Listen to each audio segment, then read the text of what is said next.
week's top stories in city events and city news. In tonight's first story, a bombing and suspicious animal attack occurred outside a local club this week, possibly involving the governor and Humane Labs. Here are what two witnesses had to say about the incident. Look, you got to hear my side of the story. We were just chilling in the club, you know what I'm saying? And then the next thing you know, like, we managed to get outside. Um, it's like, things were starting to clear out. And the next thing you know, we just, like, see a missile blow up some of these cars from, like, a freak box truck with the words Humane Labs, like, written on the side of it. And that thing peeled right out.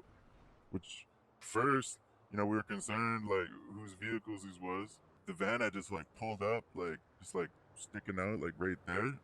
And next thing we know, we just heard all this commotion. And so we all go running over there. First the police, but, like, once, curiosity killed the cat, we ran over there. And, like, I just see him laying there and in agony. And as I understood, I think the monkey had kicked him in the balls, like, So from what I saw, it was probably about two chimpanzees, and one of them seemed to be lubed up with Vaseline of some sort, and the other one had some sort of a rocket-propelled grenade or bazooka maybe. And the one lubed up with Vaseline was scissor kicking people like no tomorrow.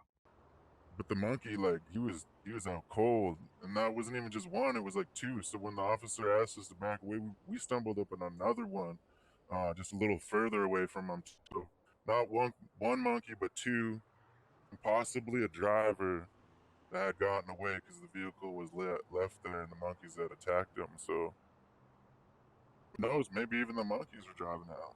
He had red toenails, and that's what really caught my eye. All I know is I probably should be a little worried now. I think going forward, like, really, but. We received no response back when we reached out to the governor's office for comment, but police have commented that it is an active investigation. Other than what seems to be a shaken up governor, no one was seriously injured in the explosions, and the vanilla unicorn did not receive any serious structural damage.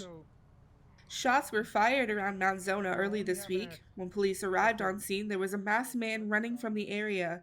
When the man was questioned on the shots, he claimed to have heard them but was not responsible. After being asked to be tested for GSR residue, the man attacked the officer and fled on foot. The suspect was chased across the highway but was apprehended near the Harvey Center by additional officers arriving on scene. The man was then detained and given time served.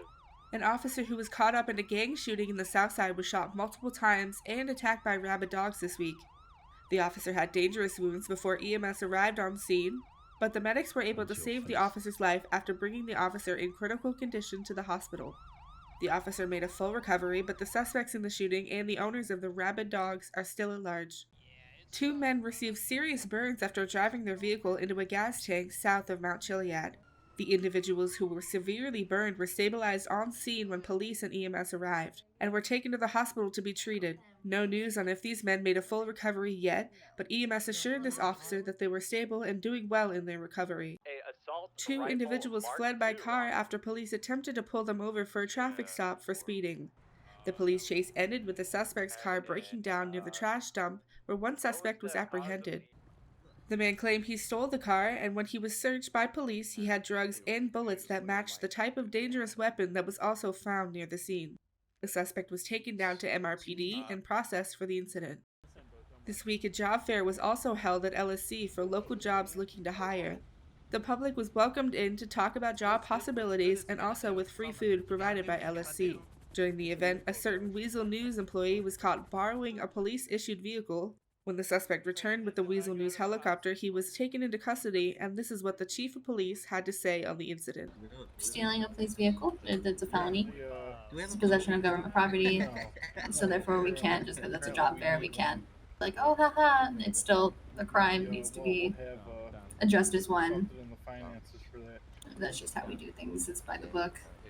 And in our last story tonight, multiple citizens were ejected from their vehicles this week.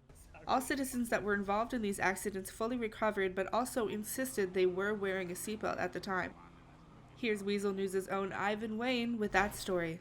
Good evening, Los Santos. My name is Ivan Wayne, and behind me is the popular PDM. Recently, if you have purchased a car from this dealership, there's a chance that it might have faulty seatbelts. In the past few days, there has been a major increase in accidents caused by these faulty seatbelts. PDM has been retaking some of these cars back to their dealership. We've tried to reach out to PDM, but they have yet to comment on this situation. That was this week's top stories. I'm Baxter Ivy. Thank you for watching and stay safe out there.